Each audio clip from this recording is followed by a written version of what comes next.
Hello everyone. Hope all are preparing for annual examination very vigorously. Theory ಎಕ್ಸಾಮ್ಗಾಗಿ preparation ಮಾಡ್ತಾನೆ ಇರಬೇಕು. ಇವತ್ತು ನಾನು ನಿಮಗೆ ಬಯಾಲಜಿಯ ಸೆಕೆಂಡ್ ಚಾಪ್ಟರ್ ಹ್ಯೂಮನ್ ರಿಪ್ರೊಡಕ್ಷನ್ ಈ ಚಾಪ್ಟರ್ ಅಲ್ಲಿ ಬರುವಂತಹ ಇಂಪಾರ್ಟೆಂಟ್ ಕಾನ್ಸೆಪ್ಟ್ಸ್ಗಳು ಎಕ್ಸಾಮ್ ಪಾಯಿಂಟ್ ಹೆಲ್ಪ್ ಆಗ್ಲಿಕ್ಕೆ ಡಿಸ್ಕಸ್ ಮಾಡ್ತಾ ಇದ್ದೀನಿ. ಆಲ್ರೆಡಿ ನಿಮಗೆ ಕೆಲವೊಂದು ಇಂಪಾರ್ಟೆಂಟ್ ಹೆಡಿಂಗ್ಸ್ಗಳನ್ನ ನನ್ನ ಮೊದಲನೇ ವಿಡಿಯೋದಲ್ಲಿ ನಿಮಗೆ ಹೇಳಿಕೊಟ್ಟಿದ್ದೀನಿ. ಆ ಪಾಯಿಂಟ್ಸ್ಗಳನ್ನ ನೀವು ಸ್ಟಡಿ ಮಾಡ್ರಿ. ಏನೇನಪ್ಪ ಆ ಪಾಯಿಂಟ್ಸ್ಗಳು ಅಂತಂದ್ರೆ, male reproductive system, female reproductive system ಇದೆ, mammary gland, gametogenesis process, menstrual cycle, then fertilization and implantation. ಇದಾದ ನಂತರ ಪ್ರೆಗ್ನೆನ್ಸಿ ಅಂಡ್ ಎಂಬ್ರಿಯಾನಿಕ್ ಡೆವಲಪ್ಮೆಂಟ್ ಇದೆ. ಇದಾದ ನಂತರ ಪಾರ್ಚುರೇಷನ್ ಅಂಡ್ ಲ್ಯಾಕ್ಟೇಷನ್. ಇಷ್ಟೆಲ್ಲ ಹೆಡಿಂಗ್ಸ್ ಗಳನ್ನ ನೀವು ಚಾಪ್ಟರ್ ಸೆಕೆಂಡ್ ಇಂದ ಓದಬೇಕು. ಈ ಚಾಪ್ಟರ್ ಸೆಕೆಂಡ್ ಇಂದ ನಿಮ್ಗೆ ಪರೀಕ್ಷೆಯಲ್ಲಿ 10 ಮಾರ್ಕ್ಸ್ಗಳು ಬರ್ತಾ ಇದ್ದಾವೆ. 10 ಮಾರ್ಕ್ಸ್ ಅಲ್ಲಿ ಒಂದು ಕ್ವಶನ್ 5 ಮಾರ್ಕ್ಸ್ಗೆ ಫಿಕ್ಸ್ ಇರ್ತದೆ. 99% ಈ ಚಾಪ್ಟರ್ ಇಂದ ನಿಮಗೆ ಒಂದು ಕ್ವಶನ್ ಡಯಾಗ್ರಾಮೆಟಿಕ್ ಕ್ವಶನ್ ಇದ್ದೇ ಇರ್ತದೆ. ಕೆಲವೊಬ್ರು ಪೇಪರ್ ಸೆಟ್ ಮಾಡುವವರು ಎಕ್ಸ್ಪ್ಲನೇಷನ್ ಕ್ವಶನ್ಸ್ ಗಳನ್ನ ಕೇಳಿಬಿಡ್ತಾರೆ. ಅಂತಹ ಪ್ರಶ್ನೆಗಳಿಗೆ ನಾನಿವತ್ತು ನಿಮ್ ಜೊತೆ ಡಿಸ್ಕಸ್ ಮಾಡ್ತೇನೆ. ಈ ಡಯಾಗ್ರಾಮೆಟಿಕ್ ಕ್ವಶನ್ಸ್ ಗಳನ್ನ ನಾನು ಸ್ಕಿಪ್ ಮಾಡ್ತಾ ಇದ್ದೀನಿ. ನೀವುಗಳು ಡಯಾಗ್ರಾಮ್ಸ್ ಗಳನ್ನ ಪ್ರಾಕ್ಟೀಸ್ ಮಾಡ್ಕೊಳ್ಬೇಕು. ಇಲ್ಲಿ ಸ್ವಲ್ಪ ರೈಟಿಂಗ್ ಪಾರ್ಟ್ ಇರುವಂತಹ ಕಾನ್ಸೆಪ್ಟ್ಸ್ ಗಳನ್ನ ನಿಮ್ ಜೊತೆ ಶೇರ್ ಮಾಡ್ಕೊತೀನಿ. ಅಂದ್ರೆ ಪ್ರಶ್ನೆಗಳು ಯಾವ ರೀತಿಯಲ್ಲಿ ಉತ್ತರಿಸಬೇಕು ಎಕ್ಸಾಮ್ ಅಲ್ಲಿ ಅನ್ನೋದನ್ನ ನಾನು ನಿಮ್ಗೆ ಹೇಳಿಕೊಡ್ತಾ ಇದ್ದೀನಿ. ಇಲ್ಲಿ ಮೊದಲನೇದಾಗಿ ನಾವು ಗ್ಯಾಮೆಟೋಜೆನೆಸಿಸ್ ಬಗ್ಗೆ ಡಿಸ್ಕಸ್ ಮಾಡುವ. ಗ್ಯಾಮೆಟೋಜೆನೆಸಿಸ್ is a process in which gametes will form within the gonads. gonads ಅಲ್ಲಿ ಈ ಗ್ಯಾಮೆಟ್ಸ್ ಗಳು ಅಥವಾ ಇನ್ನೊಂದು ಶಬ್ದ ಯೂಸ್ ಮಾಡಬೇಕಾದ್ರೆ ಸೆಕ್ಸ್ ಸೆಲ್ಸ್ ಗಳು ಅಂತ ಹೇಳಿ ಕರಿತೀವಿ. ಈ ಗ್ಯಾಮೆಟ್ಸ್ ಗಳು ಫಾರ್ಮೇಶನ್ ಆಗುವಂತಹ ಪ್ರೊಸೆಸ್ಗೆ ಗ್ಯಾಮೆಟೋಜೆನೆಸಿಸ್ ಅಂತ ಹೇಳಿ ಕರಿತೀವಿ. ಆರ್ಗ್ಯಾನಿಸಮ್ಸ್ ಗಳಲ್ಲಿ 2 ರೀತಿ ಗ್ಯಾಮೆಟ್ಸ್ ಗಳನ್ನ ನೋಡ್ತೀವಿ. ಒಂದು ಮೇಲ್ ಗ್ಯಾಮೆಟು, ಮತ್ತೊಂದು ಫಿಮೇಲ್ ಗ್ಯಾಮೆಟು. ನಮ್ಗೆ second chapter with respect to human beings ಇದೆ. ಹ್ಯೂಮನ್ ಬೀಯಿಂಗ್ಸ್ ಅಲ್ಲಿ male gamete sperm, female gamete ovum or egg cell. ಈ 2 ಸೆಲ್ಸ್ ಗಳು ಯಾವ ರೀತಿ ಫಾರ್ಮೇಶನ್ ಆಗ್ತವೆ ಅನ್ನುವ process gametogenesis. So now this gametogenesis is divided into 2 process. ಇಲ್ಲಿ 2 process ಬರ್ತಾ ಇದೆ. For formation of sperm, spermatogenesis ಅಂತ ಹೇಳಿ ಕರಿತೀವಿ, and formation of egg ಗೆ oogenesis ಅಂತ ಹೇಳಿ ಕರಿತೀವಿ. ಇಲ್ಲಿ ಮೊದಲನೇದಾಗಿ ನಾವು ಸ್ಪರ್ಮ್ಯಾಟೋಜೆನೆಸಿಸ್ ಬಗ್ಗೆ ಡಿಸ್ಕಸ್ ಮಾಡುವ. ಈ ಹೆಡ್ಡಿಂಗ್ ಅಲ್ಲಿ ನಿಮಗೆ 3 ಮಾರ್ಕ್ಸ್ಗೆ ಪ್ರಶ್ನೆ ಕೇಳಬಹುದು. 3 ಮಾರ್ಕ್ಸ್ಗೆ ಯಾವ ರೀತಿ ಪ್ರಶ್ನೆ ಕೇಳ್ತಾರಂದ್ರೆ, write the schematic representation of spermatogenesis or oogenesis ಅಂತೇಳಿ 3 ಮಾರ್ಕ್ಸ್ಗೆ ಕೇಳಬಹುದು. ಇದು 90% ಈ ರೀತಿ ಪ್ರಶ್ನೆ ಬರುವಂತದ್ದು ಸಾಧ್ಯತೆ ಹೆಚ್ಚಿದೆ. ಕೆಲವೊಮ್ಮೆ ಇದೇ ಹೆಡ್ಡಿಂಗ್ ಅಲ್ಲಿ explain the process of spermatogenesis ಅಂತ ಕೇಳಬಹುದು. ಆಗ ನಾವು ಈ ಸ್ಪರ್ಮ್ಯಾಟೋಜೆನೆಸಿಸ್ ಅನ್ನ ಸ್ಕಿಮ್ಯಾಟಿಕ್ ರಿಪ್ರೆಸೆಂಟೇಷನ್ ಅನ್ನ ಬರೆದು ಬಿಟ್ಟು ಅದನ್ನ ಎಕ್ಸ್ಪ್ಲೇನ್ ಮಾಡಬೇಕು. ನಿಮ್ಗೆ ಸ್ಕ್ರೀನ್ ಅಲ್ಲಿ ಕಾಣ್ತಾ ಇದೆ ಪ್ರೊಸೆಸ್ ಆಫ್ ಸ್ಪರ್ಮ್ಯಾಟೋಜೆನೆಸಿಸ್ ಅನ್ನ ನಾನು ಸ್ಕ್ರೀನ್ ಅಲ್ಲಿ ಡಿಸ್ಪ್ಲೇ ಮಾಡ್ತಾ ಇದ್ದೀನಿ. ಈ ಸ್ಪರ್ಮ್ಯಾಟೋಜೆನೆಸಿಸ್ ಪ್ರೊಸೆಸ್ ನಿಮ್ಗೆ 5 ಮಾರ್ಕ್ಸ್ ಕೇಳಿದ್ರೆ, ಎಕ್ಸ್ಪ್ಲೇನ್ ಅಂತ ಕೇಳಿದ್ರೆ, ಫಸ್ಟ್ ಡೆಫಿನೇಷನ್ ಬರಿಬೇಕು. ಏನ್ ಡೆಫಿನೇಷನ್ ಬರೀತೀರಿ? ಸಿಂಪಲ್ ಡೆಫಿನೇಷನ್ ಬರೀರಿ. Formation of sperm with in the testis ಅಂತ ಬರೀರಿ, ಅಥವಾ ಸಿಂಪ್ಲಿ ಫಾರ್ಮೇಶನ್ ಆಫ್ ಸ್ಪರ್ಮ್ ಅಂತಾನು ಬರೆದ್ರೆ ಸಾಕು. This spermatogenesis process takes place in 4 phases. Formation of sperm ಏನಿದೆಯಲ್ಲ 4 ಫೇಜಸ್ ಅಲ್ಲಿ ಫಾರ್ಮೇಶನ್ ಆಗ್ತಾ ಇದೆ. ಮೊದಲನೇ ಫೇಸ್ ಏನಪ್ಪಾ ಅಂದ್ರೆ multiplication phase, second phase growth phase, third one maturation phase, ಮತ್ತೆ 4ನೇದಾಗಿ ಸ್ಪರ್ಮಿಯೋಜೆನೆಸಿಸ್ ಅಂತ ಹೇಳಿ ಕರಿತೀವಿ. ಈ ಸ್ಕಿಮ್ಯಾಟಿಕ್ ರಿಪ್ರೆಸೆಂಟೇಶನ್ ಅನ್ನ ಬರೆದು ಬಿಟ್ಟು ಈ 4 ಫೇಜಸ್ ಗಳ ಬಗ್ಗೆ ನೀವು ಎಕ್ಸಾಮ್ ಅಲ್ಲಿ ಬರಿಬೇಕಾಗ್ತದೆ, ಸ್ವಲ್ಪ ಡಿಸ್ಕ್ರಿಪ್ಷನ್ ಕೊಡಬೇಕಾಗ್ತದೆ. ಏನಾಗ್ತಾ ಇದೆ ಫೇಜಸ್ ಗಳಲ್ಲಿ? ನೀವು ಮಲ್ಟಿಪ್ಲಿಕೇಶನ್ ಫೇಸ್ ಅಲ್ಲಿ ನೋಡಿದ್ರೆ ಇಲ್ಲಿ ಜರ್ಮ್ ಸೆಲ್ ಅಂತ ಬರ್ತಾ ಇದೆ. ನೆನ್ಪಿಟ್ಕೊಳ್ಬೇಕು ಜರ್ಮ್ ಸೆಲ್ ಎಲ್ಲಿದೆ ಅಂತ ಹೇಳಿ. germ cell you will find, you will get in the seminiferous tubule. Seminiferous tubule ಅಲ್ಲಿ 2 ರೀತಿ ಸೆಲ್ಸ್ ಗಳು. ಆ 2 ರೀತಿ ಸೆಲ್ಸ್, ಒಂದು ಜರ್ಮ್ ಸೆಲ್ ಮತ್ತೊಂದು ಸರ್ಟೋಲಿ ಸೆಲ್ಸ್ ಅಂತ ಹೇಳಿ. ಈ ಜರ್ಮ್ ಸೆಲ್ಸ್ ಗಳು ಸ್ಪರ್ಮ್ ಆಗಿ ಫಾರ್ಮೇಶನ್ ಆಗ್ತವೆ, ಕನ್ವರ್ಟ್ ಆಗ್ತವೆ. ಹೇಗೆ ಕನ್ವರ್ಟ್ ಆಗ್ತವೆ ಅನ್ನೋದೇ ಈ ಪ್ರೋಸೆಸ್. ಮೊದಲನೇದಾಗಿ ಮಲ್ಟಿಪ್ಲಿಕೇಶನ್ ಫೇಸ್. ಇನ್ ಮಲ್ಟಿಪ್ಲಿಕೇಶನ್ ಫೇಸ್ ನೋಡ್ರಿ ಯಾವ ರೀತಿ ಬರೀಬೇಕು, 5 ಮಾರ್ಕ್ಸ್ಗೆ ಎಕ್ಸ್ಪ್ಲನೇಷನ್ ಕೊಡ್ರಿ ಅಂದಾಗ ಸಿಂಪಲ್ ಆಗಿ ಬರೀರಿ. In multiplication phase germ cell divide by mitosis and forms many daughter cells. These daughter cells called as spermatogonia. ಈ ಡಾಟರ್ ಸೆಲ್ಸ್ ಗಳಿಗೆ ನಾವು ಸ್ಪರ್ಮ್ಯಾಟೋಗೋನಿಯಾ ಅಂತ ಹೇಳಿ ಕರಿತೀವಿ. ಹಿಂದ್ಗಡೆ ಇಮೇಜ್ ಅಲ್ಲಿ ನೀವು ನೋಡ್ತಾ ಹೋಗಿ. ಈ 2 ಸೆಂಟೆನ್ಸ್ ಅನ್ನ ಮೊದಲನೇ ಫೇಸ್ಗೆ ಬರೀರಿ. ನಂತರ ಗ್ರೋತ್ ಫೇಸ್ ಇದೆ. ಗ್ರೋತ್ ಫೇಸ್ ಅಲ್ಲಿ ಯಾವ ಸೆಲ್ ಎಂಟರ್ ಆಗ್ತಾ ಇದೆ ನೋಡ್ಕೊಳ್ರಿ. ಗ್ರೋತ್ ಫೇಸ್ ಅಲ್ಲಿ ಸ್ಪರ್ಮ್ಯಾಟೋಗೋನಿಯಾ ಸೆಲ್ ಎಂಟರ್ ಆಗ್ತಾ ಇದೆ. ಈ ಸ್ಪರ್ಮ್ಯಾಟೋಗೋನಿಯಾ ಸೆಲ್ ತನ್ನ ಸೈಜ್ ಅಲ್ಲಿ ಇನ್ಕ್ರೀಸ್ ಆಗ್ತದೆ. ಸ್ಪರ್ಮ್ಯಾಟೋಗೋನಿಯಾ increase or enlarge in its size by the accumulation of cytoplasm and it forms. ಏನಾಗ್ತಾ ಇದೆ? It becomes primary spermatocyte. Growth phase ಅಲ್ಲಿ ಸ್ಪರ್ಮ್ಯಾಟೋಗೋನಿಯಾ ಇನ್ಕ್ರೀಸ್ ಆಗ್ತದೆ. ಇನ್ಕ್ರೀಸ್ ಆಗಿ ಒಂದು ಹೊಸ ಸೆಲ್ ಬರ್ತಾ ಇದೆ, large size, that is called as primary spermatocyte. ಇದನ್ನ ಮೆನ್ಷನ್ ಮಾಡ್ರಿ. Next third one maturation phase ಇದೆ. ಮ್ಯಾಚುರೇಷನ್ ಫೇಸ್ ಅಲ್ಲಿ ಈ ಪ್ರೈಮರಿ ಸ್ಪರ್ಮ್ಯಾಟೋಸೈಟ್ ಮಿಯೋಸಿಸ್ ಇಂದ ಡಿವೈಡ್ ಆಗ್ತದೆ. ನೋಡ್ರಿ, in maturation phase primary spermatocyte divides by meiosis first, forms 2 daughter cells. Here meiosis first is called as reduction division.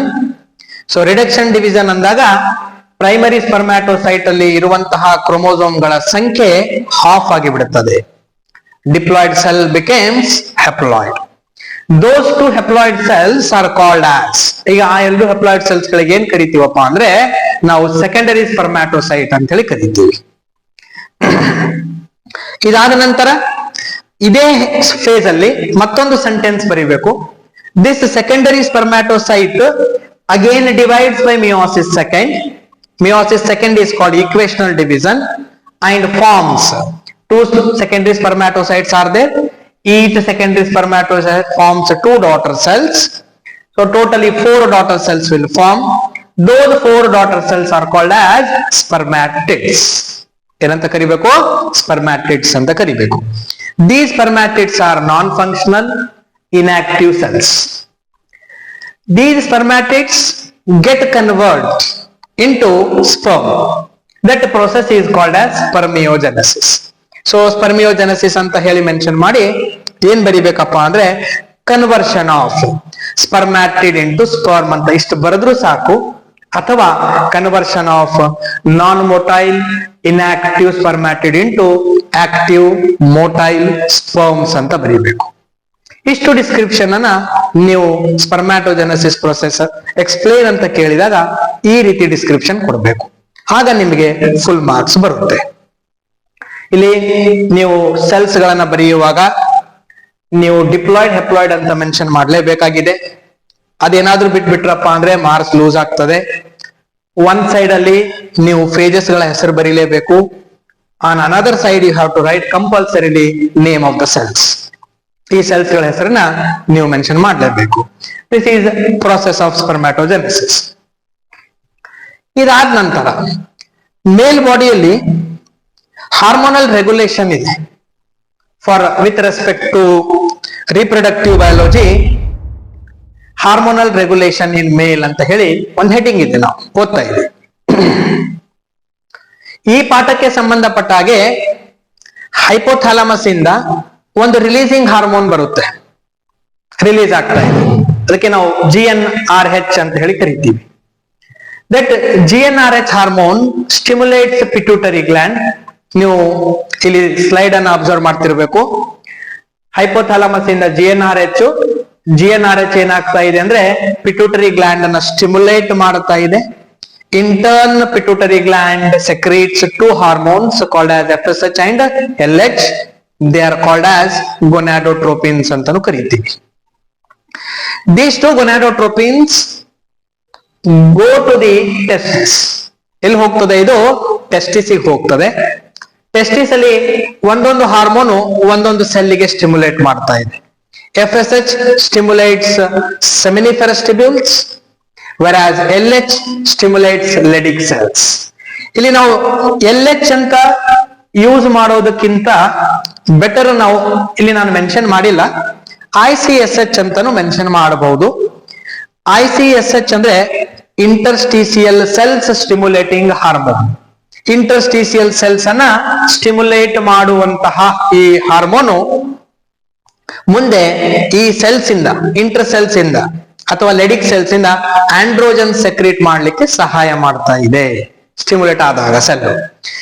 On other side FSH stimulate seminiferous tubule, whereas ಏನಾಗ್ತಾ ಇದೆ ಅಂದ್ರೆ in seminiferous tubule germ cell convert into sperm under the influence of FSH and also under the influence of androgen. Here androgen is also required for the process of spermatogenesis. So ಇಲ್ಲಿ androgen ಕೂಡ secrete ಆಯ್ತು ಲೆಡಿಕ್ cell ಇಂದ. ಈಗ ಕೆಲವೊಮ್ಮೆ 2 ಮಾರ್ಕ್ಸಿಗೆ ಪ್ರಶ್ನೆ ಬರಬಹುದು, functions of androgen in male ಅಂತ ಹೇಳಿ. ಏನ್ ಮಾಡುತ್ತೆ ಈ ಆಂಡ್ರೋಜನ್ ಮೇಲ್ ಬಾಡಿಯಲ್ಲಿ? ದಿಸ್ ಆಂಡ್ರೋಜನ್ ಹಾರ್ಮೋನ್ ಟೆಸ್ಟೋಸ್ಟಿರಾನ್ ಅಂತಾನು ಕರಿತೀವಿ. It is responsible for development of secondary sexual characters in male. Male ಅಲ್ಲಿ ಸೆಕೆಂಡರಿ ಸೆಕ್ಷುವಲ್ ಕ್ಯಾರೆಕ್ಟರ್ಸ್ ಗಳು ಡೆವಲಪ್ ಆಗ್ಬೇಕಾದ್ರೆ ಈ ಆಂಡ್ರೋಜನ್ ಸೆಕ್ರೇಟ್ ಆಗಲೇಬೇಕು ಮೇಲ್ ಬಾಡಿಯಲ್ಲಿ. ಯಾವ ಯಾವ ಕ್ಯಾರೆಕ್ಟರ್ಸ್ ಗಳನ್ನ ನಾವು ಸೆಕೆಂಡರಿ ಸೆಕ್ಷುವಲ್ ಕ್ಯಾರೆಕ್ಟರ್ಸ್ ಅಂತ ಕರಿತೀವಿ? I have listed few such as ಯಾವ್ದಾವ್ದಪ್ಪ ಅಂದ್ರೆ facial hairs, then hairs on chest, muscular body ಇದೆ ಮೇಲಲ್ಲಿ, male body is muscular. When compare with female, male is having more muscles. Then appearance of Adam's apple, ಮೇಲಲ್ಲಿ this is called Adam's apple ಅಂತ ಕರಿತೀವಿ. ಇದು appear ಆಗ್ತದೆ, ಪ್ರೊಟ್ರೂಡಿಂಗ್ ಇರ್ತದೆ ಮೇಲ್ ಬಾಡಿಯಲ್ಲಿ, whereas this is not protruding in the female. It is because of androgen hormone. ಇದು ಒಂದು male character. Then high BMR ಅಂತ ಹೇಳ್ತೀವಿ, ಬೇಸಲ್ ಮೆಟಾಬಾಲಿಕ್ ರೇಟ್ ಏನಿದೆಯಲ್ಲ ಹೆಚ್ಚಿರ್ತದೆ. Then the voice of the male is having low pitch voice ಅಂತ ಕರಿತೀವಿ. So these are the functions of androgen. ಇದೆಲ್ಲ androgen ನ ಕೆಲಸ, ಸೆಕೆಂಡರಿ ಸೆಕ್ಷುವಲ್ ಕ್ಯಾರೆಕ್ಟರ್ ನ ಡೆವಲಪ್ಮೆಂಟ್ ಮಾಡಿ ಕೊಡ್ತಾ ಇದೆ. ಈಗ ಸ್ಟ್ರಕ್ಚರ್ ಆಫ್ ಸ್ಪರ್ಮ್ ಅನ್ನ ನೀವು ಓದಿರ್ತೀರಿ, ಡಯಾಗ್ರಾಮ್ ಕೇಳ್ತಾರೆ, draw neat label diagram of human sperm ಅಂತ ಕೇಳಬಹುದು. ನೀವು ಡಯಾಗ್ರಾಮ್ ಅನ್ನ ಡ್ರಾ ಮಾಡಿ 5 ಮಾರ್ಕ್ಸ್ ತಗೋಬಹುದು. ಕೆಲವೊಮ್ಮೆ ಮಲ್ಟಿಪಲ್ ಚಾಯ್ಸ್ ಕ್ವಶನ್ಸ್ ಆಗ್ಲಿ ಅಥವಾ ಕಾಂಪಿಟೇಟಿವ್ ಲೆವೆಲ್ಸ್ ಗಳಲ್ಲಿ ಈ ಪಾರ್ಟ್ ಇಂದ ಕೆಲವೊಂದು ಪ್ರಶ್ನೆಗಳು ಬರಬಹುದು. ಓದಿರ್ತೀರಿ ಕೆಲವೊಮ್ಮೆ, ಸ್ವಲ್ಪ ಇಲ್ಲಿ ಗ್ಲಾನ್ಸ್ ಮಾಡ್ಕೋರಿ. ಈ ಸ್ಪರ್ಮ್ ಅಲ್ಲಿ ಆಕ್ರೋಸೋಮ್ ಅಂತ ಇದೆಯಲ್ಲ, ಈ ಆಕ್ರೋಸೋಮ್ ಎಲ್ಲಿಂದ ಬಂತು, ಏನಿದು ಆಕ್ರೋಸೋಮ್ ಅಂತ ಕೇಳಿದ್ರೆ, this acrosome is a Golgi complex. Spermatid ಅಲ್ಲಿ ಇರುವಂತಹ ಎಲ್ಲಾ ಗಾಲ್ಗಿ ಕಾಂಪ್ಲೆಕ್ಸ್ ಗಳು ಒಂದ್ ಕಡೆ ಸೇರ್ಕೊಂಡು ಆಕ್ರೋಸೋಮ್ ಅನ್ನ ಫಾರ್ಮೇಶನ್ ಮಾಡ್ತವೆ. Acrosome is a cap-like structure present above the nucleus of the sperm which has hydrolytic enzymes. ಆ ಆಕ್ರೋಸೋಮ್ ಅಲ್ಲಿ ಹೈಡ್ರೋಲೈಟಿಕ್ ಎನ್ಸೈಮ್ಸ್ ಗಳಿರ್ತವೆ. these enzymes are helpful during the process of fertilization. Then haploid nucleus ಇದೆ ಸ್ಪರ್ಮ್ಯಾಟಿಡ್ ಅಲ್ಲಿ, same nucleus will move towards sperm. ಅದೇ same nucleus sperm ಅಲ್ಲಿ ಸಿಗ್ತಾ ಇದೆ. That is also called haploid nucleus ಅಂತ ಕರಿತೀವಿ. ಇದಾದ ನಂತರ ಸ್ಪರ್ಮ್ ಅಲ್ಲಿ ನೀವು ಸ್ಪರ್ಮ್ ಡಯಾಗ್ರಾಮ್ ಡ್ರಾ ಮಾಡುವಾಗ ನೀವು ನೆಕ್ ರೀಸನ್ ಅಲ್ಲಿ ಬಿಲೋ ದ ನ್ಯೂಕ್ಲಿಯಸ್ ಒಂದು ಸ್ಮಾಲ್ ಪಾರ್ಟ್ ಡ್ರಾ ಮಾಡಿರ್ತೀರಿ, circular part, that is called proximal centriole. ಇದು ಸ್ಪರ್ಮ್ ಅಲ್ಲಿ ಏನಾಗ್ತದೆ, ಏನ್ ಮಾಡ್ತಾ ಇದೆ, ಇದು ಸ್ಪಿಂಡಲ್ ಫೈಬರ್ಸ್ ಗಳನ್ನ ಫಾರ್ಮೇಶನ್ ಮಾಡ್ತಾ ಇದೆ. Spindle formation during first zygotic division. Zygote divide ಆಗುವಾಗ ಸ್ಪಿಂಡಲ್ ಫೈಬರ್ಸ್ ಅನ್ನ ಫಾರ್ಮೇಶನ್ ಮಾಡಿ ಕೊಡ್ಲಿಕ್ಕೆ ಯಾವ್ದು ಹೆಲ್ಪ್ ಮಾಡ್ತದೆ ಅಂತಂದ್ರೆ, after fertilisation this proximal centriole is also go inside the egg cell where it will form the spindle fibers. Then ಅದಾದ ನಂತರ proximal ಸೆಂಟ್ರಿಯೋಲಿನ ಕೆಳಗಡೆ ಮತ್ತೊಂದು ಸೆಂಟ್ರಿಯೋಲ್ ಇದೆ, ಅದಕ್ಕೆ ನಾವು ಡಿಸ್ಟಲ್ ಸೆಂಟ್ರಿಯೋಲ್ ಅಂತ ಹೇಳಿ ಕರಿತಿದ್ದೀವಿ. That distal centriole forms axoneme. Sperm ಅಲ್ಲಿ ಒಂದು ಸೆಂಟ್ರಲ್ ಆಕ್ಸಿಸ್ ಇದೆ, ಆ ಸೆಂಟ್ರಲ್ ಆಕ್ಸಿಸ್ ಅನ್ನ ಫಾರ್ಮೇಶನ್ ಮಾಡಿ ಕೊಡ್ತಾ ಇದೆ distal centriole. And this axoneme is helpful for movement of the sperm. Sperm movement ಆಗ್ಬೇಕಾದ್ರೆ ಈ ಆಕ್ಸೋನೀಮ್ ಬೇಕು. ದೆನ್ ಇದಾದ ನಂತರ ಸ್ಪರ್ಮಿನ ಮಿಡಲ್ ಪೀಸ್ ಅಲ್ಲಿ ಗ್ರೂಪ್ ಆಫ್ ಮೈಟೋಕಾಂಡ್ರಿಯಾಸ್ ಗಳಿದಾವೆ which are arranged spirally. Spirally arrangement ಇದೆ, ನೀವು ಡ್ರಾ ಮಾಡುವಾಗ ಅಬ್ಸರ್ವ್ ಮಾಡಬೇಕು. These spirally arranged mitochondrias are called as Nebenkern. ಇವುಗಳಿಗೆ ನಾವು Nebenkern ಅಂತ ಹೇಳಿ ಕರೀತೀವಿ. So these things just a glance for competitive level exams or for MCQ questions. Okay. Then after this one more concept, that is oogenesis. It is a process of formation of egg within the ovary. Mammalian ಓವರಿಯಲ್ಲಿ ಏನು egg cell formation ಆಗ್ತಾ ಇದೆಯಲ್ಲ, ಆ ಪ್ರೊಸೆಸ್ಗೆ oogenesis ಅಂತ ಕೇಳ್ತೀವಿ. ಈ heading oogenesis ಅಲ್ಲಿನೂ ಕೂಡ ನಿಮಗೆ ಸ್ಕಿಮ್ಯಾಟಿಕ್ ರಿಪ್ರೆಸೆಂಟೇಶನ್ ಅಂತಾನೆ ಕೇಳಬಹುದು. Write the schematic representation of oogenesis ಅಂತ ಹೇಳಿ 3 ಮಾರ್ಕ್ಸ್ ಕೇಳಬಹುದು, ಅಥವಾ explain the process of oogenesis ಅಂತ ಕೇಳಬಹುದು. This oogenesis process takes place in 3 phases. ಇಲ್ಲಿ ಸ್ಪರ್ಮ್ಯಾಟೋಜೆನೆಸಿಸ್ 4 ಫೇಜಸ್ ಅಲ್ಲಿ ಮುಗಿದಿತ್ತು, ಕಂಪ್ಲೀಟ್ ಆಗ್ತದೆ. oogenesis ಅಲ್ಲಿ 3 ಫೇಜಸ್ ಆಗಿ ನಡೀತಾ ಇದೆ. ಸೇಮ್ ಫೇಜಸ್ ಗಳು ಬರ್ತಾ ಇದೆ: multiplication phase, growth phase, maturation phase. ಈ ಮಲ್ಟಿಪ್ಲಿಕೇಶನ್ ಫೇಸು ಎಂಬ್ರಿಯಾನಿಕ್ ಪೀರಿಯಡ್ ಅಲ್ಲೇ ಮುಗಿದು ಹೋಗ್ತದೆ. ಎಂಬ್ರಿಯಾನಿಕ್ ಪೀರಿಯಡ್ ಒಂದು ಹೆಣ್ಣು ಮಗು ತಾಯಿಯ ಗರ್ಭದಲ್ಲಿ ಬೆಳೆಯುವಾಗ ಆ ಸಮಯದಲ್ಲೇ ಓವರಿಯಲ್ಲಿ, ಆ ಮಗುವಿನ ಓವರಿಯಲ್ಲಿ ಈ ಪ್ರೊಸೆಸ್ ಕಂಪ್ಲೀಟ್ ಆಗಿ ಹೋಗಿರ್ತದೆ, ಮಲ್ಟಿಪ್ಲಿಕೇಶನ್ ಫೇಸ್. ಈ ಮಲ್ಟಿಪ್ಲಿಕೇಶನ್ ಫೇಸು ಆದ ನಂತರ ಗ್ರೋತ್ ಫೇಸ್ ಏನ್ ನಡೀತಾ ಇದೆಯಲ್ಲ, ಈ ಗ್ರೋತ್ ಫೇಸು ಮಗು ಹುಟ್ಟಿದ ನಂತರ when it reaches puberty, puberty reach ಆದಾಗ ನೆಕ್ಸ್ಟ್ ಸ್ಟಾರ್ಟ್ ಆಗೋ ಪ್ರೊಸೆಸ್ ಏನಪ್ಪಾ ಅಂದ್ರೆ ಗ್ರೋತ್ ಫೇಸ್. ಇದು ಸ್ವಲ್ಪ ನೀವು ಕಾನ್ಸಂಟ್ರೇಟ್ ಮಾಡ್ಬೇಕಾಗ್ತದೆ. ಈ ಎರಡು ಸೈಮಲ್ಟೇನಿಯಸ್ ಪ್ರೊಸೆಸ್ ಕಂಟಿನ್ಯೂಸ್. ಅದಕ್ಕೆ oogenesis ಗೆ ನಾವು ಡಿಸ್ಕಂಟಿನ್ಯೂಸ್ ಅಂತ ಕರಿತೀವಿ. ಸುಮಾರು 10 ರಿಂದ 12 ವರ್ಷ ಇದು ಸ್ಟಾಪ್ ಆಗಿರ್ತದೆ. ಮಲ್ಟಿಪ್ಲಿಕೇಶನ್ ಫೇಸ್ ನಿಂದ ಗ್ರೋತ್ ಫೇಸ್ ಬರಬೇಕಾದ್ರೆ ಈ ಪ್ರಾಸೆಸ್ ಏನಿದೆಯಲ್ಲ ಸ್ಟಾಪ್ ಆಗಿರ್ತದೆ. ಸುಮಾರು 10 ರಿಂದ 12 ವರ್ಷಗಳ ನಂತರ ಗ್ರೋತ್ ಫೇಸ್ ಆಗ್ಲಿಕ್ಕೆ ಸ್ಟಾರ್ಟ್ ಆಗ್ತಾ ಇದೆ. ಈಗ ಇದನ್ನ ಎಕ್ಸ್ಪ್ಲೇನ್ ಅಂತ ಕೇಳಿದಾಗ ನೀವು ಸೇಮ್ ಥಿಂಗ್ ನಾನು ಸ್ಪರ್ಮ್ಯಾಟೋಜೆನೆಸಿಸ್ ಅಲ್ಲಿ ಯಾವ ರೀತಿ ಎಕ್ಸ್ಪ್ಲೇನ್ ಮಾಡಿದೆ ಅದೇ ರೀತಿ ಬರಿತಾ ಹೋಗ್ಬೇಕು. ಮಲ್ಟಿಪ್ಲಿಕೇಶನ್ ಫೇಸ್ ಅಲ್ಲಿ ಓವರಿಯಲ್ಲಿರುವಂತಹ ಜರ್ಮ್ ಸೆಲ್ಸ್ಗಳು, in multiplication phase the germ cell divides by mitosis, mitosis ಇಂದ ಡಿವೈಡ್ ಆಗ್ತಾ ಇದೆ, forms daughter cells. Those daughter cells are called as oogonia. ಇಲ್ಲಿ ಆ ಡಾಟರ್ ಸೆಲ್ಸ್ ಗಳಿಗೆ ಏನ್ ಕರಿತೀವಿ? oogonia ಅಂತ ಹೇಳಿ ಕರಿತೀವಿ. These oogonial cell now enters into the growth phase. Growth phase ಅಲ್ಲಿ ಬರ್ತಾ ಇದೆ. In growth phase, oogonial cell enlarge in the size. The enlarged cell is called as primary spermatocyte. ಈ ಗ್ರೋತ್ ಫೇಸ್ ಅಲ್ಲಿ oogonia ಏನು size ಅಲ್ಲಿ enlarge ಆಗಿದೆಯಲ್ಲ, ಅದಕ್ಕೆ ನಾವು ಪ್ರೈಮರಿ ಸ್ಪರ್ಮ್ಯಾಟೋಸೈಟ್ ಅಂತ ಕರಿತೀವಿ. ಇಷ್ಟು ಮೆನ್ಷನ್ ಮಾಡಬೇಕು. Then the primary spermatocyte now enters to the maturation phase. ಏನಾಗ್ತಾ ಇದೆ? During maturation phase primary spermatocyte divides by meiosis first, where division is unequal. ಇಲ್ಲಿ division unequal ಆಗ್ತಾ ಇದೆ. unequal ಅಂದ್ರೆ ಒಂದು ಸೆಲ್ ಲಾರ್ಜ್ ಇರ್ತದೆ, ಒಂದು ಸೆಲ್ ಸ್ಮಾಲ್ ಇರ್ತದೆ. division is unequal, one cell is large, another cell is small in size. The large sized cell is called as secondary oocyte. ಆ large size ಸೆಲ್ಗೆ ನಾವು ಸೆಕೆಂಡರಿ oocyte ಅಂತ ಹೇಳಿ ಕರಿತೀವಿ. And small size cell is called as first polar body. Image ಅಲ್ಲಿ ನೋಡ್ತಾ ಇರಬೇಕು.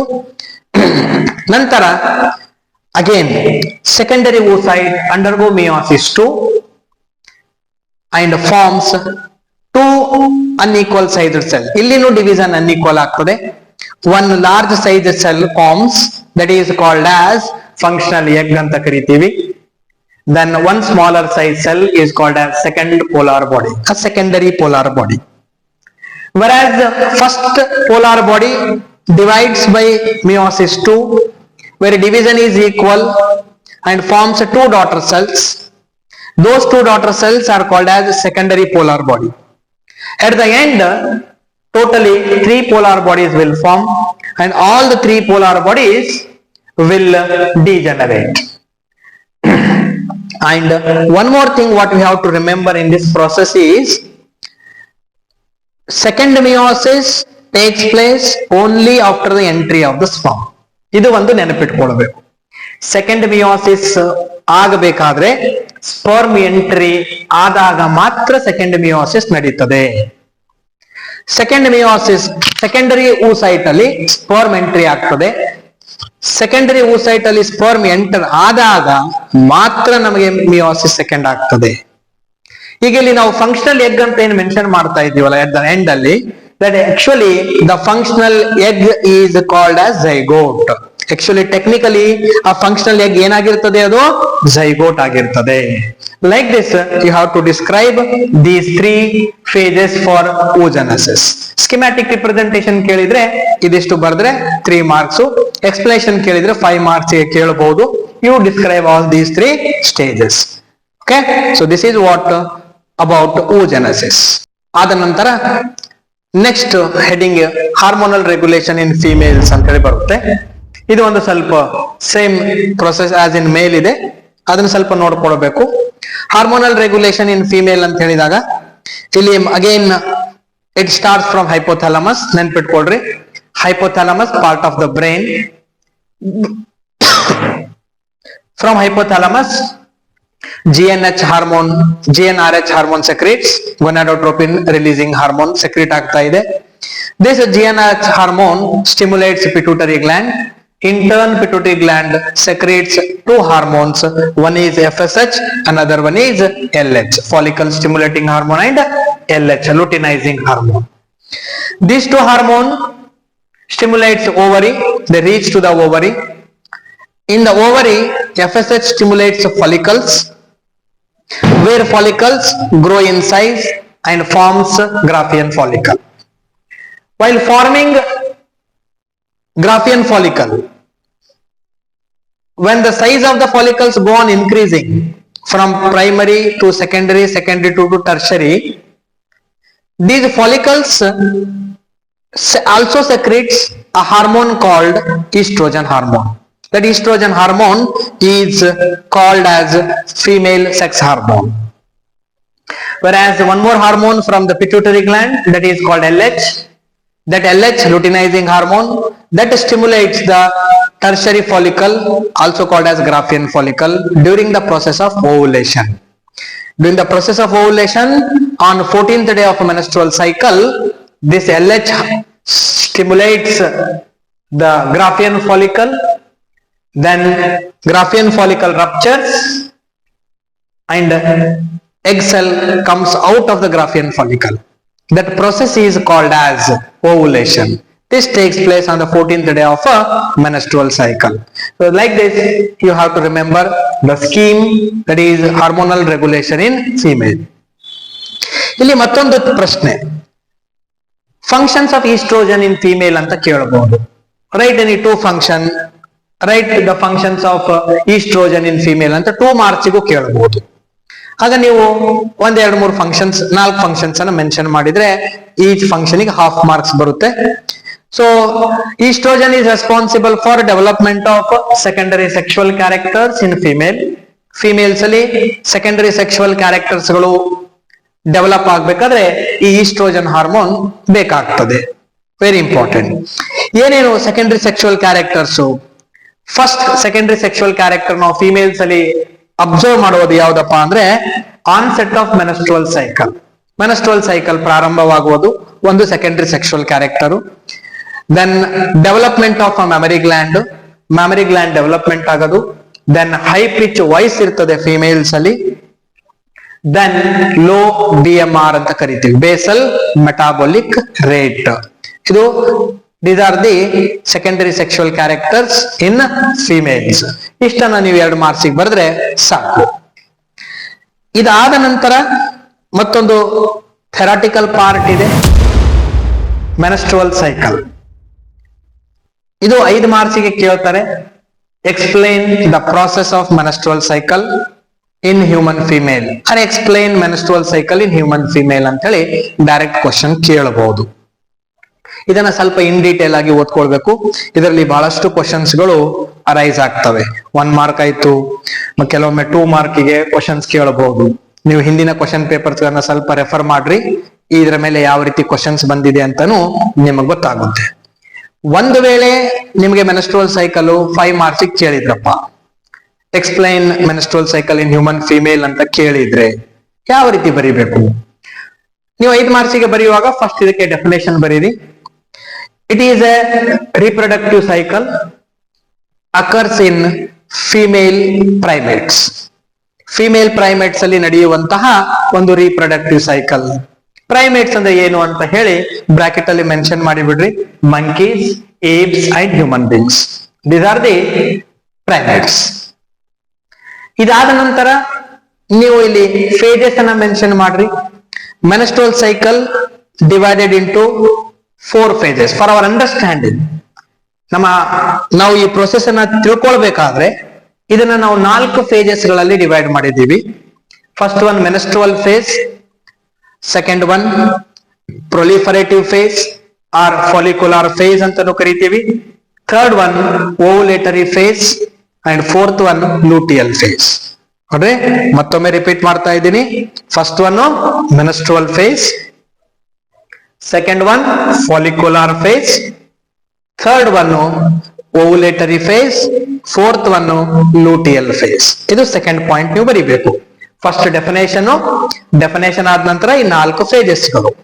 Okay, ಈ 4 ಫೇಜಸ್ ಬರೆಯೋದಕ್ಕಿಂತ ಮುಂಚೆ ನೀವು 1-2 ಪಾಯಿಂಟ್ ಎಕ್ಸ್ಟ್ರಾ ಬರೀತೀವಿ ಅಂದ್ರೂ ನೀವು ಬರೀಬಹುದು. ಬಟ್ ನೀವು ನೆನಪಿಟ್ಕೊಳ್ಬೇಕು 2 ಪಾಯಿಂಟ್ಸ್ ಏನೇನು. ಈ ಪ್ರೊಸೆಸ್ ಅನ್ನ ಓದುವಾಗ ನಮ್ಗೆ 2 ಟೆಕ್ನಿಕಲ್ ಟರ್ಮ್ಸ್ ಗಳು ಬರ್ತವೆ. ಒಂದು ಮೆನಾರ್ಚ್ ಅಂತ ಹೇಳಿ, ಮತ್ತೊಂದು ಮೆನೋಪಾಸ್ ಅಂತ ಹೇಳಿ. ಇಲ್ಲಿ ಮೆನಾರ್ಚ್ ಅಂದ್ರೆ ಏನು? ಮೆನಾರ್ಚ್ ಅಂದ್ರೆ onset of menstrual cycle in human females ಅಲ್ಲಿ ಮೆನಸ್ಟ್ರುವಲ್ ಸೈಕಲ್ ಏನು ಪ್ರಾರಂಭವಾಗ್ತದಲ್ಲ, that is called as menarche, first menstruation. Then menopause ಅಂದ್ರೆ ಏನು? At the age of 40 to 50 around ಈ ಏಜ್ ಅಲ್ಲಿ ಫಿಮೇಲ್ಸ್ ಅಲ್ಲಿ ಈ ಮೆನಸ್ಟ್ರುವಲ್ ಸೈಕಲ್ ಸ್ಟಾಪ್ ಆಗ್ತದೆ. Menstrual cycle get ceases at the age of 45 to 50. That is called as menopause. ಇದನ್ನ menopause ಅಂತ ಕರಿತೀವಿ. ನಿಮಗೆ ಗೊತ್ತಿತ್ತು ಬರೀರಿ, ಇಲ್ಲ ಅಂದ್ರೆ no problem. First definition, second 4 phases ಇದಾವಂತ ಬರೀರಿ. ನಂತರ ಈ 4 phases ಅನ್ನ ಸ್ವಲ್ಪ ಎಕ್ಸ್ಪ್ಲೈನ್ ಮಾಡ್ತಾ ಹೋಗ್ಬೇಕು. ಫಸ್ಟ್ ಒನ್ ಮೆನಸ್ಟ್ರುವಲ್ ಫೇಸ್ ಇದೆ. ಇಲ್ಲಿ ಮೆನಸ್ಟ್ರುವಲ್ ಫೇಸ್ ಅಲ್ಲಿ ಏನಾಗ್ತಾ ಇದೆ ಅಂತ ಮೊದಲು ಬರೀಬೇಕು. ಇದು ಯಾವಾಗ ನಡೀತದೆ ಅಂತಾನು ಬರೀಬೇಕು. ಫಸ್ಟ್ ಮೆನಸ್ಟ್ರುವಲ್ ಫೇಸ್ ಇದು first day to 5th day ಅಂತ ಹೇಳಿ ಮೆನ್ಷನ್ ಮಾಡ್ತೀವಿ ನಾವು. ಈ ಸೈಕಲ್ ಅಲ್ಲಿ ಇದು 28 ಡೇಸ್ ಸೈಕಲ್, ಇದು ಮೆನಸ್ಟ್ರುವಲ್ ಸೈಕಲ್. ಈ 28 ಡೇಸ್ ಅನ್ನ ನಾವು 4 phases ಗಳಲ್ಲಿ ಡಿವೈಡ್ ಮಾಡಿದೀವಿ. ಫಸ್ಟ್ ಫೇಸ್ ಏನ್ ಮೆನಸ್ಟ್ರುವಲ್ ಫೇಸ್ ಇದೆಯಲ್ಲ, ಇದು ಫಸ್ಟ್ ಡೇ ಇಂದ 5th ಡೇ ದವರೆಗೆ ನಡೆಯುತ್ತದೆ. ಏನಾಗ್ತಾ ಇದೆ? During this phase menses takes place. ಈ ಫೇಸ್ ಅಲ್ಲಿ ಮೆನ್ಸಸ್ ಆಗ್ತದೆ. ಮೆನ್ಸಸ್ ಅಂದ್ರೆ ಬ್ಲೀಡಿಂಗ್ ಟೇಕ್ಸ್ ಪ್ಲೇಸ್. ಮತ್ತೆ ಏನಾಗ್ತಾ ಇದೆ ನೆಕ್ಸ್ಟ್ ಒನ್, ಬ್ಲೀಡಿಂಗ್ ಮೆನ್ಸಸ್ ಹೇಗಾಗ್ತದೆ? During this phase endometrium is lost. Endometrium tissue, ಯುಟರಸಿನ ಇನ್ನರ್ ಮೋಸ್ಟ್ ಲೇಯರ್ ಏನಿದೆಯಲ್ಲ ಎಂಡೋಮೆಟ್ರಿಯಂ ಟಿಶ್ಯೂ, ಈ ಎಂಡೋಮೆಟ್ರಿಯಂ ಟಿಶ್ಯೂ ಲಾಸ್ ಆಗ್ತಾ ಇದೆ. It will remove from the body uterus. And ಯಾಕೆ ಆಗ್ತಾ ಇದೆ ಇದು, ಯಾಕೆ ರಿಮೂವ್ ಆಗ್ತಾ ಇದೆ ಅಂದ್ರೆ it is because of low level of progesterone. Progesterone level low ಆಗ್ತಾ ಇರ್ತದೆ ಫಿಮೇಲ್ ಬಾಡಿಯಲ್ಲಿ, ಆಗ ಎಂಡೋಮೆಟ್ರಿಯಂ ಟಿಶ್ಯೂ ರಿಮೂವ್ ಆಗ್ತಾ ಇರ್ತದೆ. So then menstruation takes place. ಮತ್ತೊಂದು ಪಾಯಿಂಟ್ ಏನಪ್ಪಾ ಅಂದ್ರೆ, ಯಾವಾಗ ಪ್ರೊಜೆಸ್ಟಿರಾನ್ ಲೆವೆಲ್ ಲೋ ಆಯ್ತಪ್ಪ ಅಂದ್ರೆ, the low level of progesterone stimulates pituitary. ನೋಡ್ರಿ, low level of progesterone stimulates pituitary gland to increase the secretion of FSH. FSH hormone ನ level ಹೆಚ್ಚು ಮಾಡಬೇಕು ಅಂತ ಹೇಳಿ ಯಾವುದು ಸ್ಟಿಮ್ಯುಲೇಟ್ ಮಾಡ್ತಾ ಇದೆ? Low level of progesterone. So low level of progesterone ಪಿಟ್ಯೂಟರಿಯನ್ನ ಸ್ಟಿಮ್ಯುಲೇಟ್ ಮಾಡಿದಾಗ ಪಿಟ್ಯೂಟರಿ ಏನ್ ಮಾಡ್ತಾ ಇದೆ? FSH ಅನ್ನ ಸೆಕ್ರೀಟ್ ಮಾಡಿ ಬಿಡ್ತಾ ಇದೆ. Then this is called menstrual phase. ಇದಾದ ನಂತರ ಸೆಕೆಂಡ್ ಒನ್ ಫಾಲಿಕ್ಯುಲರ್ ಫೇಸ್ ಅಂತ ಹೇಳಿ ಕರಿತೀವಿ, ಇದಕ್ಕೆ ಪ್ರಾಲಿಫರೇಟಿವ್ ಫೇಸ್ ಅಂತಾನು ಕರಿತೀವಿ. This phase takes place in the ovary. ಇದು ಓವರಿಯಲ್ಲಿ ನಡೆಯುವಂತಹ ಕ್ರಿಯೆ. ಏನಾಗ್ತಾ ಇದೆ? ಈ process 6th day, 1 to 5th day menstrual phase ಅಲ್ಲಿಗೆ ಮುಗಿತು. 6th day to 13th day ತನಕ in the female ovary, the ovarian follicles grow in their size. ಒಂದು ಸ್ಮಾಲ್ ಫಾಲಿಕಲ್ ಇರ್ತದೆ, ಪ್ರೈಮರಿ ಫಾಲಿಕಲ್, ಜರ್ಮ್ ಸೆಲ್ ಅಂತ ಹೇಳಿ ಕರಿತೀವಿ. ಈ ಫಾಲಿಕಲ್ಗೆ FSH ಬಂದು ಸ್ಟಿಮ್ಯುಲೇಟ್ ಮಾಡ್ತದೆ. ಸ್ಟಿಮ್ಯುಲೇಟ್ ಮಾಡಿದಾಗ ಈ ಫಾಲಿಕಲ್ ತನ್ನ ಸೈಜ್ ಅಲ್ಲಿ ಗ್ರೋ ಆಗ್ತಾ ಇದೆ. ಗ್ರೋ ಹೇಗಾಗ್ತಾ ಇದೆಯಪ್ಪ ಅಂತಂದ್ರೆ, it becames first primary follicle, secondary follicle, tertiary follicle. ಈ 3 ಫಾಲಿಕಲ್ಸ್ ಗಳು ಆಗ್ತಾ ಇದ್ದಾವೆ. ಇನ್ ಟರ್ನ್ ಹಾಗೆ ಈ ಫಾಲಿಕಲ್ಸ್ ಗಳು ಏನ್ ಮಾಡ್ತಾ ಇದಾವೆ ಅಂದ್ರೆ ಈಸ್ಟ್ರೋಜನ್ ಹಾರ್ಮೋನ್ ಅನ್ನ ಸೆಕ್ರೀಟ್ ಮಾಡ್ತಾನೆ ಇರ್ತವೆ. ಸೈಜ್ ಅಲ್ಲಿ ಗ್ರೋ ಆಗ್ತಾ ಇದಾವೆ, ಈಸ್ಟ್ರೋಜನ್ ಹಾರ್ಮೋನ್ ಅನ್ನ ಸೆಕ್ರೀಟು ಮಾಡ್ತಾ ಇದ್ದಾವೆ. ಸೊ ಇಲ್ಲಿ ಲಾಸ್ಟ್ ಕೊನೆಯಾಗಿ ಏನಾಗ್ತಾ ಇದೆ? 6 to 13th ಡೇ ತನಕ ಫಾಲಿಕಲ್ ಸೈಜ್ ಅಲ್ಲಿ ಗ್ರೋ ಆಯಿತು. ನಮಗೆ ಕೊನೆಯದಾಗಿ ಗ್ರೋ ಆಗಿರುವಂತಹ ಲಾರ್ಜ್ ಸೈಜ್ಡ್ ಫಾಲಿಕಲ್ ಯಾವ್ದಪ್ಪ ಅಂದ್ರೆ Graafian follicle.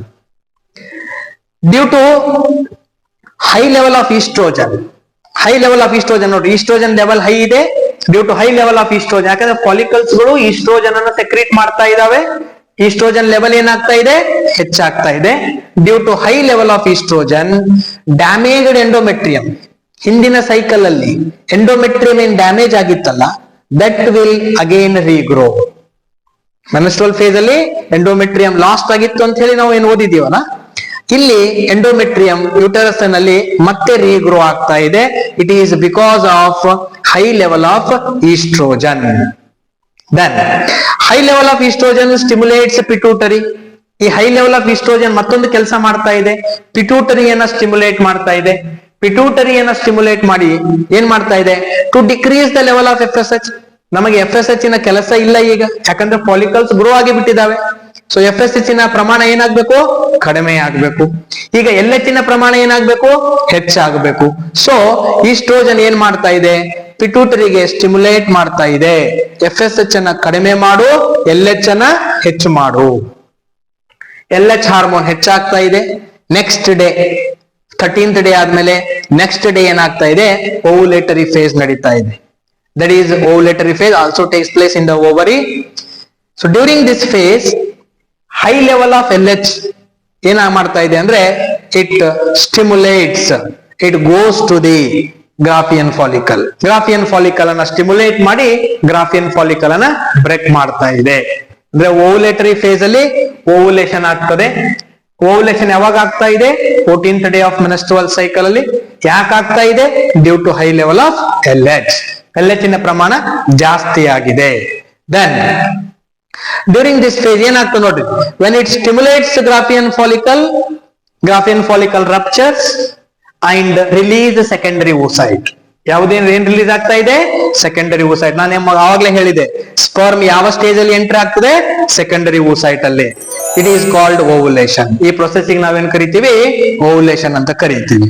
Next, high level of L H ಗೆ ನಾವು ಎಲ್ ಎಚ್ ಸರ್ಜ್ ಅಂತಾನು ಕರಿತೀವಿ. 1 ಮಾರ್ಕ್ಸ್ ಗೆ ಕೇಳಬಹುದು, what is L H surge ಅಂತ ಹೇಳಿ ನೆನಪಿಟ್ಕೊಳ್ರಿ. Then L H is required for the formation of corpus luteum. ಈ ಎಲ್ ಎಚ್ ಹಾರ್ಮೋನು ನಮ್ಗೆ ಕಾರ್ಪಸ್ ಲೂಟಿಯಂ ಸೆಕ್ರೆಟ್ ಆಗ್ಲಿಕ್ಕೆ, ಕಾರ್ಪಸ್ ಲೂಟಿಯಂ ಸಿಂಥಸಿಸ್ ಆಗ್ಲಿಕ್ಕೆ, ಫಾರ್ಮೇಶನ್ ಆಗ್ಲಿಕ್ಕೆ ಬೇಕಾಗ್ತದೆ. ಇದಾದ ನಂತರ ನೆಕ್ಸ್ಟ್ ಫೇಸ್ ಏನಿದೆಯಲ್ಲ, ಲೂಟಿಯಲ್ ಫೇಸ್ ಅಂತ ಹೇಳಿ, ಇದು 14th ಡೇ ಆದ್ಮೇಲೆ 15th to 28th ಡೇ ತನಕ ನಮಗೆ ಲೂಟಿಯಲ್ ಫೇಸ್ ನಡೀತದೆ. ಏನಾಗ್ತಾ ಇದೆ? During this phase the empty follicle remains. ಅಲ್ಲಿ ಗ್ರಾಫಿಯನ್ ಫಾಲಿಕಲ್ ಇಂದ ಸೆಕೆಂಡರಿ ಓಸೈಟ್ ರಿಲೀಸ್ ಆಯ್ತು, ಅಥವಾ ನೀವು ಜನರಲಿ ಎಗ್ ಸೆಲ್ ಅಂತಾನು ಹೇಳ್ಬಹುದು. ಎಗ್ ಸೆಲ್ ರಿಲೀಸ್ ಆದ್ಮೇಲೆ ನಮ್ಗೆ ಏನ್ ಉಳ್ಕೊಂಡಿರ್ತದೆ? ಎಂಟಿ ಫಾಲಿಕಲ್ ಉಳ್ಕೊಂಡಿರ್ತದೆ. That empty follicle is called as corpus luteum. Corpus luteum ಅಂತ ಹೇಳಿ ಕರಿತೀವಿ. ಕಾರ್ಪಸ್ ಲೂಟಿಯಂ ಇನ ಕೆಲಸ ಏನಪ್ಪಾ ಅಂದ್ರೆ, corpus luteum secretes progesterone hormone. ಇದು ಪ್ರೊಜೆಸ್ಟಿರಾನ್ ಹಾರ್ಮೋನ್ ಅನ್ನ ಸೆಕ್ರೇಟ್ ಮಾಡ್ತದೆ. ಹಾಗೆ ಈ ಫೇಜು 15ನೇ ದಿನದಿಂದ 28 ದಿನವರೆಗೆ ನಡೀತಾ ಇದೆ. ಇಲ್ಲಿ 2 ಪ್ರೊಸೆಸ್ ನಡೀತಾ ಇದೆ. ಒಂದು ವೇಳೆ ರಿಲೀಸ್ ಆಗಿರುವಂತಹ ಸೆಕೆಂಡರಿ ಓಸೈಟು ಸ್ಪರ್ಮ್ ಜೊತೆ ಫ್ಯೂಸ್ ಆಯ್ತಪ್ಪ ಅಂದ್ರೆ ಕಾರ್ಪಸ್ ಲೂಟಿಯಂ ಹಾಗೆ ಉಳ್ಕೊಂಡಿರ್ತದೆ up to the gestation period, complete pregnancy ಆಗುವವರೆಗೆ. ಅಂಡ್ ಗೋ ಆನ್ ಸೆಕ್ರೀಟಿಂಗ್ ಯಾವ ಹಾರ್ಮೋನು? ಪ್ರೊಜೆಸ್ಟಿರಾನ್ ಹಾರ್ಮೋನ್ ಅನ್ನು ಸೆಕ್ರೀಟ್ ಮಾಡ್ತಾ ಇರ್ತದೆ. ಬಿಕಾಸ್ ಸೋ ದಟ್ ಪ್ರೊಜೆಸ್ಟಿರಾನ್, ಅದಕ್ಕಾಗಿನೇ ನಾವು ಪ್ರೊಜೆಸ್ಟಿರಾನ್ಗೆ ಪ್ರೆಗ್ನೆನ್ಸಿ ಮೇಂಟೈನಿಂಗ್ ಹಾರ್ಮೋನ್ ಅಂತ ಹೇಳಿ ಕರಿತೀವಿ. ನೆನ್ಪಿಟ್ಕೊಡ್ರಿ, ಒಂದು ವೇಳೆ ರಿಲೀಸ್ ಆಗಿರುವಂತಹ ಸೆಕೆಂಡರಿ ಓಸೈಟು ಸ್ಪರ್ಮ್ ಜೊತೆ ಫ್ಯೂಸ್ ಆಯ್ತಪ್ಪ ಅಂದ್ರೆ ಓವರಿಯಲ್ಲಿ ಕಾರ್ಪಸ್ ಲೂಟಿಯಂ ಹಾಗೆ ಉಳ್ಕೋತದೆ. ಎಲ್ಲಿವರೆಗೆ? Till the period of gestation. And it go on secreting a hormone called as progesterone. Okay, next condition ಏನು? If the secondary oocyte is not fertilized by the sperm. ಒಂದು ವೇಳೆ ಈ ಸೆಕೆಂಡರಿ ಓಸೈಟು ಸ್ಪರ್ಮ್ ಇಂದ fertilize ಆಗಿಲ್ಲಪ್ಪ ಅಂತಂದ್ರೆ corpus luteum go on decreasing in the size. It converts into corpus ಅಲ್ಬಿಕ್ಯಾನ್ಸ್. Corpus luteum ಇದ್ದಿದ್ದು corpus albicans ಆಗ್ತದೆ. Then level of the progesterone go on decreasing. Progesterone level ಏನಾಗ್ತಾ ಇದೆ? Decrease ಆಗ್ತಾ ಇದೆ. Progesterone level decrease ಆಯ್ತಪ್ಪ ಅಂದ್ರೆ uterus ಅಲ್ಲಿರುವಂತಹ endometrium remove ಆಗ್ಲಿಕ್ಕೆ ಸ್ಟಾರ್ಟ್ ಆಗ್ತದೆ. It starts again menses.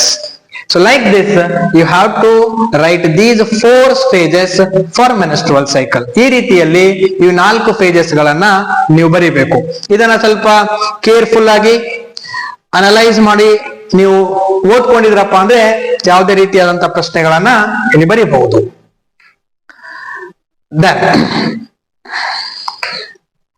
ಇದಾದ್ಮೇಲೆ ನಿಮಗೆ ಕೊನೆಯದಾಗಿ ಒಂದು ಹೆಡ್ಡಿಂಗ್ ಇದೆ ಈ ಟಾಪಿಕ್ ಅಲ್ಲಿ, ಪಾರ್ಚುರೇಷನ್ ಅಂತ ಕರಿತೀವಿ. ಲ್ಯಾಕ್ಟೇಷನ್ ಇದೆ, ಅದೆಲ್ಲ ನೀವು ಓದ್ಕೊಡ್ರಿ, ಈಸಿ ಇದೆ. ಇಲ್ಲಿ ಪಾರ್ಚುರೇಷನ್ ಅಂದ್ರೆ ಏನು? Parturition is nothing but what? Parturition is called as, it is A process of delivery. Parturition ಗೆ ಪ್ರೊಸೆಸ್ ಆಫ್ ಡೆಲಿವರಿ ಅಂತ ಕರಿತೀವಿ. ಈ ಪಾರ್ಚುರೇಷನ್ ಹೇಗಾಗ್ತದೆ? ಈ parturition, this parturition is induced by a complex neuro endocrine mechanism. ಈ parturition ಆಗ್ಬೇಕಾದ್ರೆ female ಬಾಡಿಯಲ್ಲಿ ಒಂದು mechanism ನಡೀತದೆ. That mechanism is called as neuro endocrine mechanism. Neuro ಅಂದ್ರೆ ನರ್ವಸ್ ಸಿಸ್ಟಮ್, ಎಂಡೋಕ್ರೈನ್ ಸಿಸ್ಟಮ್ ಎರಡು ಕಂಬೈನ್ ಆಗಿಬಿಟ್ಟು ಒಂದು ಮೆಕ್ಯಾನಿಸಮ್ ಫಾರ್ಮೇಶನ್ ಮಾಡ್ತವೆ. ಏನಿದು neuro endocrine mechanism? Complex neuro endocrine mechanism ಅಂದ್ರೆ ಏನು? ಇಲ್ಲಿ ಒಂದು ರಿಫ್ಲೆಕ್ಸ್ ಆಗ್ತದೆ, ಫೀಟಲ್ ಇಜೆಕ್ಷನ್ ರಿಫ್ಲೆಕ್ಸ್ ಅಂತ ಹೇಳಿ ಕರಿತೀವಿ. ಏನಿದು? Signals for parturition. ಡೆಲಿವರಿ ಆಗಬೇಕಾದ್ರೆ ಒಂದು ಸಿಗ್ನಲ್ ಜನರೇಟ್ ಆಗ್ತದೆ. ಸಿಗ್ನಲ್ ಎಲ್ಲಿಂದ ಜನರೇಟ್ ಆಗ್ತದೆ ಅಂತ ಹೇಳಿದ್ರೆ, signal generates or develops from fully developed foetus and placenta. Placenta ಮತ್ತೆ ಫುಲ್ಲಿ ಡೆವಲಪ್ಡ್ ಫೀಟಸ್ ಇವೆರಡು ಏನ್ ಮಾಡ್ತವೆ? ಸಿಗ್ನಲ್ಸ್ ಅನ್ನ ಪ್ರೊಡ್ಯೂಸ್ ಮಾಡ್ತವೆ. ದಟ್ ಸಿಗ್ನಲ್ ಏನ್ ಮಾಡ್ತಾ ಇದೆ? That signal which induce the mild uterine contractions. Mild uterine contraction produce ಮಾಡ್ತಾ ಇದ್ದಾವೆ. This is called foetal ejection reflex ಅಂತ ಕರಿತೀವಿ. ನೋಡಿ, ಮಗುವಿನಿಂದ ಮತ್ತೆ ಪ್ಲಾಸೆಂಟಾದಿಂದ ಸಿಗ್ನಲ್ಸ್ ಗಳು ಡೆವಲಪ್ ಆಗಿ ಬಿಟ್ಟು ಯುಟರೈನ್ ಕಾಂಟ್ರಾಕ್ಷನ್ ಮಾಡ್ತಿದ್ದಾವೆ. ಯುಟರೈನ್ ಮೇಲೆ ಹೋಗಿ ಯುಟರೈನ್ ಅನ್ನ ಕಾಂಟ್ರಾಕ್ಟ್ ಆಗುವ ಹಾಗೆ ಮಾಡ್ತಾ ಇದ್ದಾವೆ. That is called as foetal ejection reflex ಅಂತ ಕರಿತೀವಿ. ಈಗ ದಿಸ್ ಫೀಟಲ್ ಇಜೆಕ್ಷನ್ ರಿಫ್ಲೆಕ್ಸ್ ಏನಿದೆಯಲ್ಲ, ಇದು ಏನ್ ಮಾಡ್ತದೆ? This reflex, this stimulus, it stimulates the mother's pituitary. ಈ ರಿಫ್ಲೆಕ್ಸ್ ಮದರ್ಸ್ ಪಿಟ್ಯೂಟರಿಯನ್ನು ಸ್ಟಿಮುಲೇಟ್ ಮಾಡ್ತದೆ. ಮದರ್ ಪಿಟ್ಯೂಟರಿ ಏನ್ ಮಾಡ್ತಾ ಇದೆ? Then mother pituitary stimulates or secretes hormone called oxytocin. ಆಗ ಮದರ್ ಪಿಟ್ಯೂಟರಿಯಿಂದ ಒಂದು ಹಾರ್ಮೋನ್ ರಿಲೀಸ್ ಆಗ್ತದೆ, that is called as oxytocin. This oxytocin acts on the myometrium of the uterus. ಯುಟರಸಿನ ಮಯೋಮೆಟ್ರಿಯಂ ಮೇಲೆ ಆಕ್ಟ್ ಮಾಡ್ತದೆ and it leads to the process called as parturition. ಈ ರೀತಿ ಬರೀಬಹುದು ನೀವು. Oxytocin acts on uterine muscles and causes stronger uterine contractions, leads to parturition. ಈ ರೀತಿಯಲ್ಲಿ delivery process ಆಗ್ತಾ ಇದೆ. That is called as parturition. ಇಲ್ಲಿ ಎರಡು ಕಾನ್ಸೆಪ್ಟ್ ನೆನ್ಪಿಟ್ಕೊಡ್ರಿ. ಫೀಟಲ್ ಇಜೆಕ್ಷನ್ ರಿಫ್ಲೆಕ್ಸ್ ಒಂದು, ಓಕೆ, ಇದಾದ ನಂತರ ನ್ಯೂರೋ ಎಂಡೋಕ್ರೈನ್ ಮೆಕ್ಯಾನಿಸಮ್. ಈ ಎರಡು ಶಬ್ದಗಳನ್ನ ನೆನಪಿಟ್ಕೊಳ್ಬೇಕು. Okay, fine. ಸೊ ಇಷ್ಟು ಹೆಡ್ಡಿಂಗ್ಸ್ ಗಳನ್ನ ಈ ಟಾಪಿಕ್ ಅಲ್ಲಿ ನಾನು ಡಿಸ್ಕಸ್ ಮಾಡಿದ್ದೀನಿ. All these are important for the point of examination. So ಚೆನ್ನಾಗಿ ಪ್ರಾಕ್ಟೀಸ್ ಮಾಡ್ರಿ. ಆದಷ್ಟು ಆನ್ಸರ್ಸ್ ಗಳನ್ನ ಬರೆದು ತೆಗೀರಿ. ಆಗ ಎಕ್ಸಾಮ್ ಅಲ್ಲಿ ಈಸಿಯಾಗಿ ಆನ್ಸರ್ ಬರೀಲಿಕ್ಕೆ ಹೆಲ್ಪ್ ಆಗ್ತದೆ. Okay, thank you. ಮುಂದಿನ ವಿಡಿಯೋದಲ್ಲಿ ಭೇಟಿ ಆಗುವ.